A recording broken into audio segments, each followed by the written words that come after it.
Bonjour et ravi de vous retrouver pour cette session d'information à la une du 13h. Mission accomplie pour les observateurs du Conseil supérieur de la communication, chargés de scruter les discours politiques dans les médias pendant les 2 semaines de campagne électorale au Burkina Faso.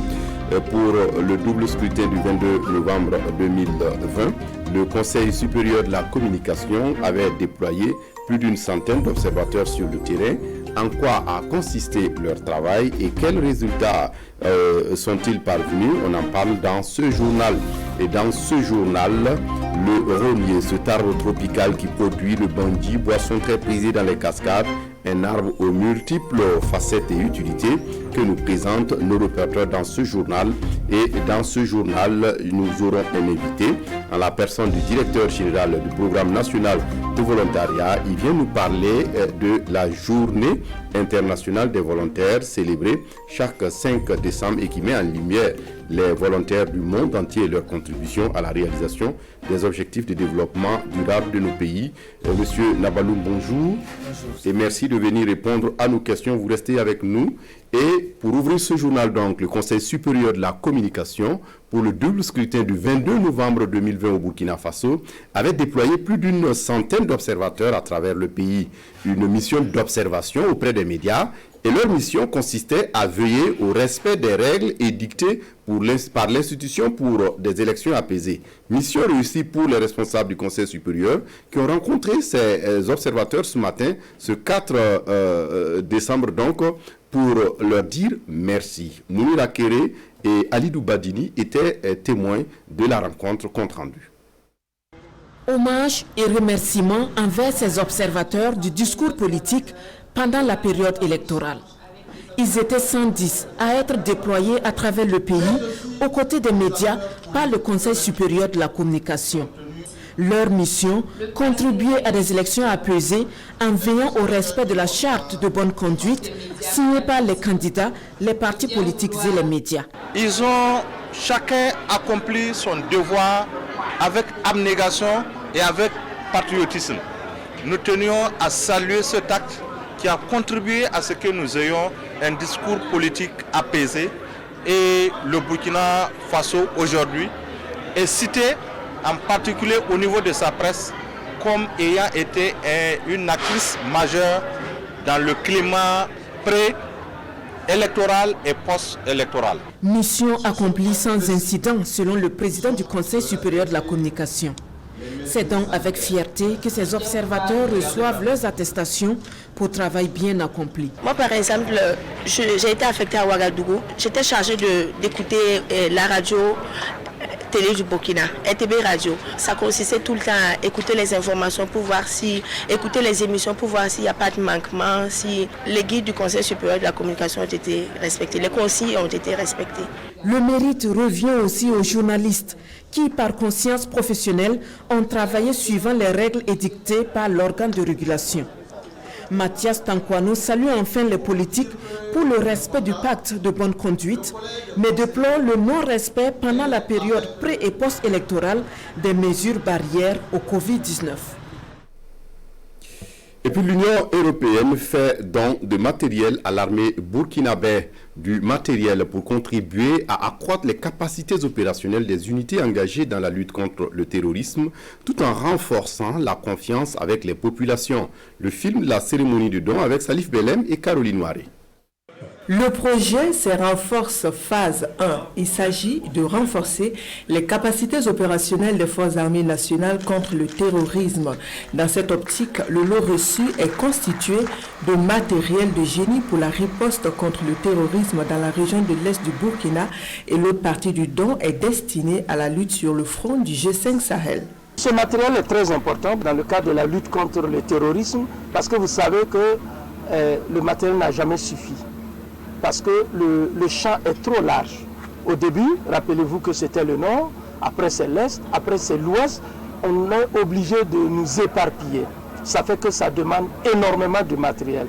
Donc cet apport nous permettra d'équiper certaines unités qui n'en disposaient pas. Le projet renforce la contribution de l'Union européenne à la défense du territoire national burkinabé contre le terrorisme. Cette première phase du projet vise l'amélioration des conditions de vie des militaires au front ainsi que le renforcement du sentiment de confiance avec les civils des sites sous emprise du fléau. Je suis très content qu'on peut vraiment être utile en fournissant du matériel utile, je crois, bien utile, pas seulement militaire, mais aussi civil.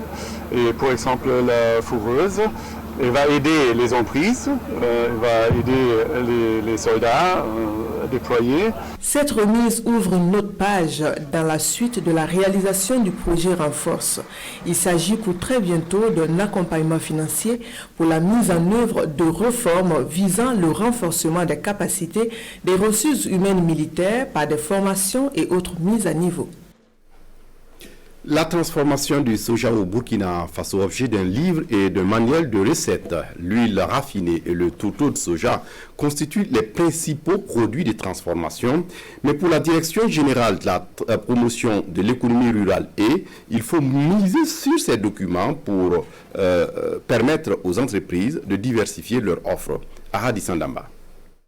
Le projet de développement de la valeur ajoutée des filières agricoles joue pleinement son rôle à travers cette remise de documents. Un guide de transformation du soja et un livre de recettes à base de soja au profit des entreprises de transformation. D'un format A5, ces documents devraient permettre aux entreprises d'améliorer la qualité de la transformation ainsi que la procédure de fabrication du soja. Le guide qui décrit les procédés de transformation du soja, il est évident que ça va apporter beaucoup de choses, non seulement en termes de diversité même des mets, mais aussi au niveau des acteurs, pouvoir comprendre même comment est-ce qu'il faut procéder pour pouvoir transformer le soja. Et ça peut quelque part contribuer même à améliorer la part de marché du soja. Aujourd'hui, au niveau du gouvernement et même au niveau des plus hautes autorités de ce pays, il y a la volonté de faire la promotion de la consommation des mets à base de nos produits. Le guide est le bienvenu. Non seulement ça détaille tout, surtout les règles d'hygiène à suivre là, les étapes de la transformation à suivre, vraiment ça va nous aider beaucoup. Le soja, une légumineuse à fort potentiel protéinique, est bénéfique aussi bien pour l'homme que pour l'animal. Après cette remise, il est attendu un renforcement de capacité de l'entrepreneuriat agroalimentaire, toute chose qui devrait contribuer à l'autosuffisance alimentaire au Burkina Faso. Et puis le Conseil national de l'eau peaufine sa stratégie nationale de l'eau pour sa 37e session ordinaire. Le Conseil a réuni les conseillers pour présenter un certain nombre de documents, de programmes dans le domaine de l'eau et de l'assainissement et une feuille de route pour les années à venir. Maxime Zango. L'eau, c'est la vie, un bien commun qu'il faut absolument protéger et gérer rationnellement au profit de toutes les générations. Et c'est pour contribuer à cette gestion saine que l'État a créé une instance consultative. Le Conseil national de l'eau, dont les principaux acteurs se sont retirés à Manga pour leur 37e session. Il a fallu travailler à faire comprendre aux gens qu'aujourd'hui l'eau est un bien commun, il faut travailler à la protéger et surtout à bien la gérer. Alors donc aujourd'hui nous avons pu impliquer beaucoup de secteurs qui acceptent aujourd'hui de contribuer donc aux frais de gestion de cette eau. À l'occasion de cette rencontre, les participants auront à examiner la stratégie nationale de l'eau dans toutes ses composantes aux fins de sa validation. Avec tous les différents acteurs qui sont là, chacun va se prononcer sur le document pour l'amender et en tout cas le rendre plus parfait pour la gestion de la ressource eau dans les 5 années qui viennent. Le document amendé sera ainsi un référentiel dans le domaine de la gestion de la ressource eau. Le Conseil national de l'eau, cette instance consultative regroupe des compétences issues de tous les segments de l'État, des collectivités locales, d'instituts d'enseignement et de recherche.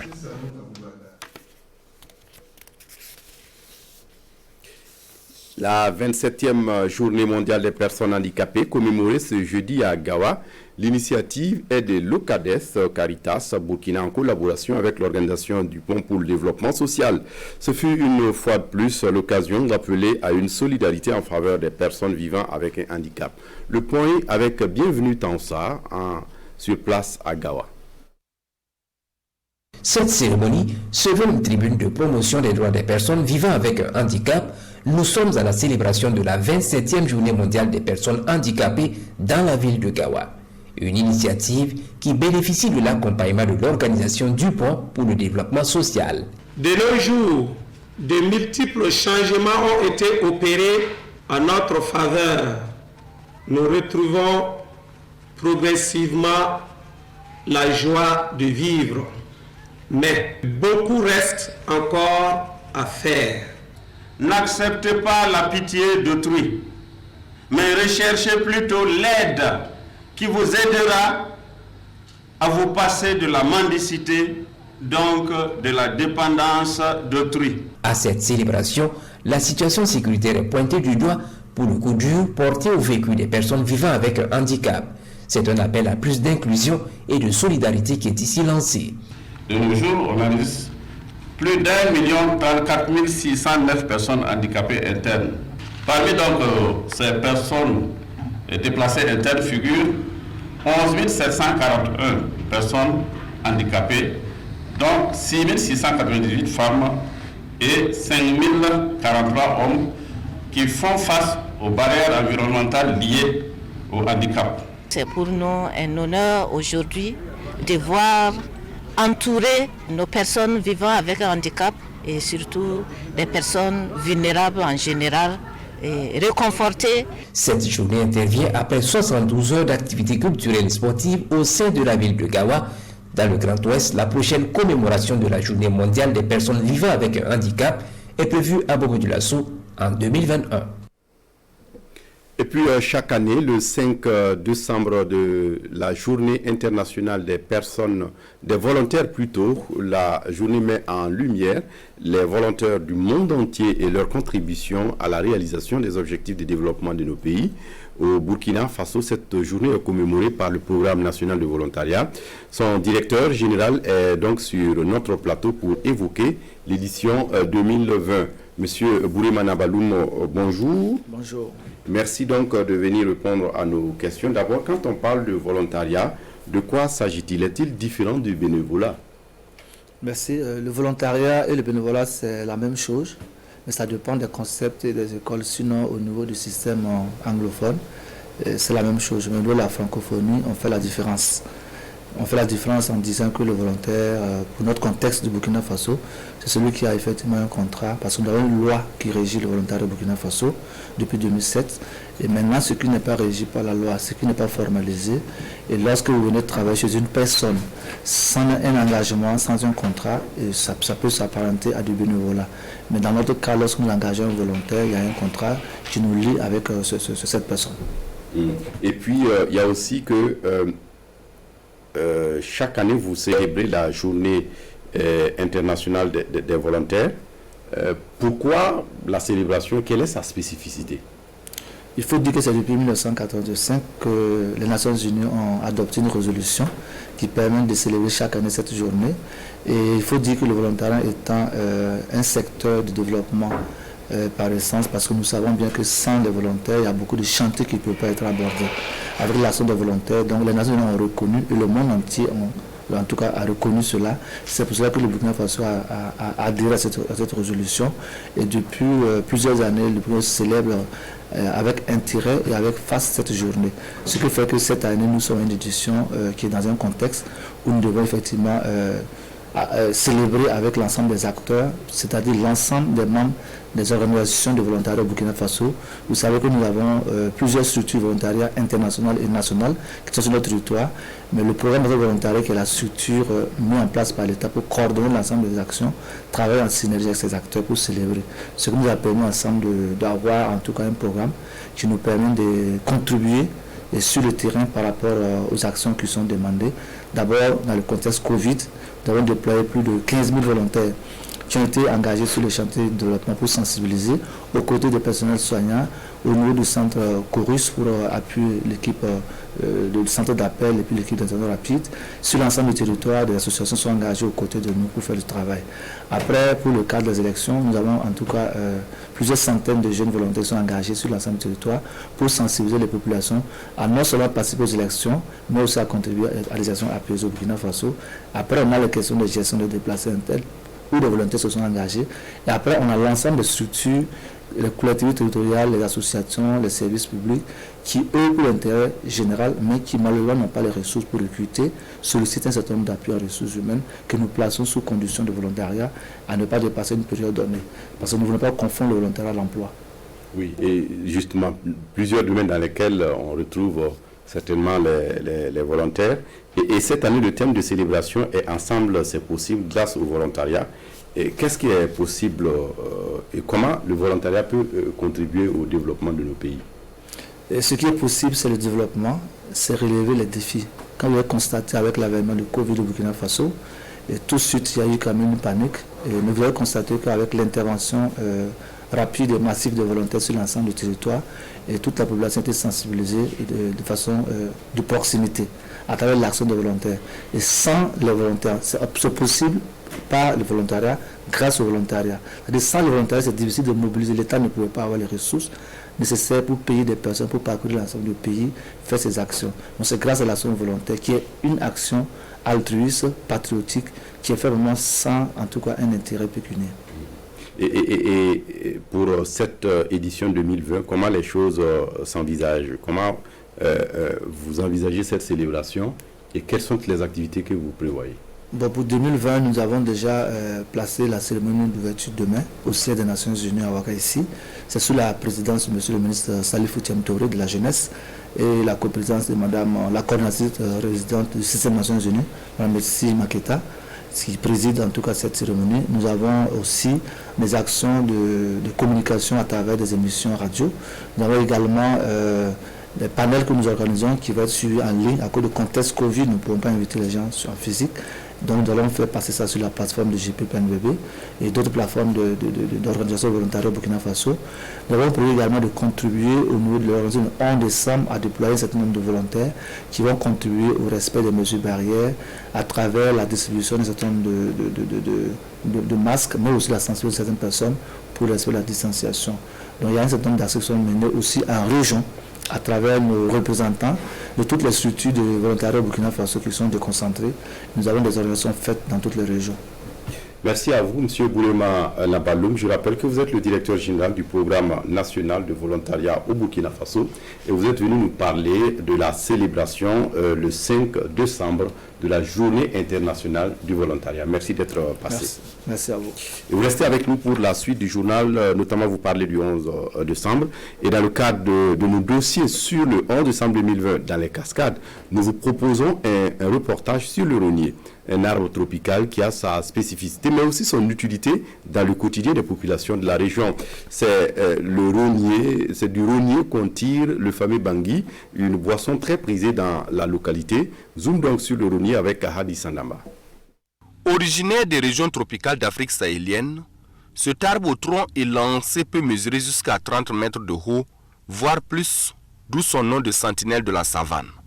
Le rognier, ici en image, est un arbre très répandu dans la région des Cascades. Dans les concessions, dans les champs, même aux abords de grandes voies, le rognier trône et règne ici en maître absolu. Il est protégé et même vénéré par moments. Avant de commencer l'extraction, on demande à l'arbre, on demande aux ancêtres qui ont planté là, est-ce qu'on peut extraire le bangui de l'arbre que vous avez planté? Et là, on va verser un peu d'eau, on va émouler un poulet, et selon qu'il est sur le dos ou sur le ventre, vous avez dit oui ou non.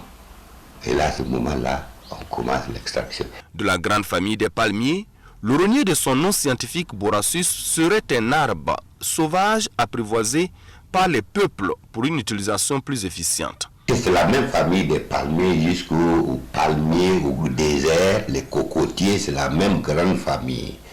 Donc il y a un lien, un arbre qui tient le temps, qui défie le temps. Vous imaginez en train de boire un bangui dont l'arbre a été planté par votre arrière-grand-père. Mais au-delà de la grande utilisation de sa sève, communément appelée bangui, le rognier va s'imposer économiquement dans la région. Il devient ainsi peu à peu un arbre pourvoyeur d'emploi. Au moment où on plantait le rognier, il n'y avait aucune autre activité à part celle liée au rognier, ce qui nous a poussé également à planter à notre tour. Mais ces derniers, elles ne sont pas si durs comme ceux plantés par nos parents et grands-parents. On peut bien utiliser leurs troncs pour faire des hangars d'abord, mais seules les feuilles sont utilisées par les femmes pour faire des nattes, des éventails et bien d'autres. Avec une telle exploitation, le rognier, même s'il n'est pas en voie de disparition, est tout de même menacé de nos jours. La modernisation semble avoir raison du rognier. L'urbanisation notamment coûte cher à la vie des rogniers. Néanmoins, des actions de pérennisation de l'espèce sont entreprises. Nous sommes trouvés que nos parents ont planté des rogniers. Et dans notre village, ce sont les rogniers que l'on utilise pour limiter les champs. Il y a des gens qui avant coupaient les rogniers pour semer leur culture. Mais depuis qu'ils connaissent l'importance de ces arbres, ils ne le font plus. Ils les protègent désormais. Dans le temps, il était interdit d'extraire les rogniers femelles, puisque c'est les femelles qui portent les fruits, et c'est ces fruits qui vont pérenniser l'espèce. Alors si on se met avec cette tour de bangui dans les rogniers femelles, ben, il y aura moins de fruits qui tomberont. Donc on aura un déclin progressif de l'espèce. Et même je suis en train de voir même comment changer le système d'extraction pour ne pas compromettre la longévité des arbres. Plutôt que de couper bourgeon terminal, on peut passer par les pétioles, et c'est possible. J'ai essayé personnellement, ça marche. Mais pour changer les habitudes, il faut prendre du temps. Et cette nouvelle façon de faire pour préserver le rognier est désormais le nouveau combat de Sungalo Kone. Innovateur et promoteur du bangui des cascades, cet homme a depuis plusieurs années maintenant mis en place une pépinière de rognier et mieux, il nous confie avoir débuté un bosquet de rognier dans son village natal. Et puis on en vient à la revue de presse des quotidiens de ce vendredi, revue de presse signée Vincent Tiendrebego. Décès de Valéry Giscard d'Estaing, une volonté de rupture non assumée, titre Le Pays à propos de la disparition de l'ancien président de la République française. En France, Giscard d'Estaing laisse une image de président novateur et réformiste, mais vu d'Afrique, c'est comme une page de la France-Afrique qui se tourne, commente Le Pays, tant ses relations avec le continent noir sont restées dans la logique du paternalisme. Amoureux de la chasse, il s'est fait des trophées dans sa relation particulière avec l'Afrique. Valéry Giscard d'Estaing et l'Afrique, le président génie et les diamants maudits de Lubangui, c'est un titre de Aujourd'hui au Faso. Selon le journal, il est arrivé au pouvoir en France en 1974, ciseaux en main pour rompre le cordon ombilical entre la métropole et ses anciennes colonies, supprime le secrétariat général aux affaires africaines de Focard dès sa prise de fonction. Parfait jusqu'ici, mais le chasseur blanc sera rattrapé en 1979 par une affaire de pierres précieuses, du diamant à lui offert par le président centrafricain Bokassa, plus tôt en 1973, alors qu'il était encore ministre des Finances de De Gaulle. Une erreur, une faute politique qu'il paya cash. Et puis, il n'a pas seulement chassé du gibier et convoité des pierres précieuses en Afrique, il a aussi maté des rebelles et renversé des présidents dans la logique de la guerre froide et la protection des intérêts géostratégiques de la France, commente l'observateur Palga. Réformateur en France, barbouze en Afrique, ce sont les clichés forts du septennat contrasté de Valéry Giscard d'Estaing dans l'Hexagone et dans son pays carré africain, soutient l'Obs. Ainsi donc, l'europhile s'est éteint, écrit Sidoya pour sa part. Le nonagénaire laisse en souvenir à Abidjan un boulevard de 8 km qui porte son nom et l'affaire de diamant qui lui a collé la peau. On s'arrête là donc pour ce journal. Merci de l'avoir suivi, mais l'information continue sur la RTB, cette fois-ci en langue nationale Mouré Dioula et Fulfulde. C'est à partir de 14h. D'ici là, excellente suite de programmes. Au revoir.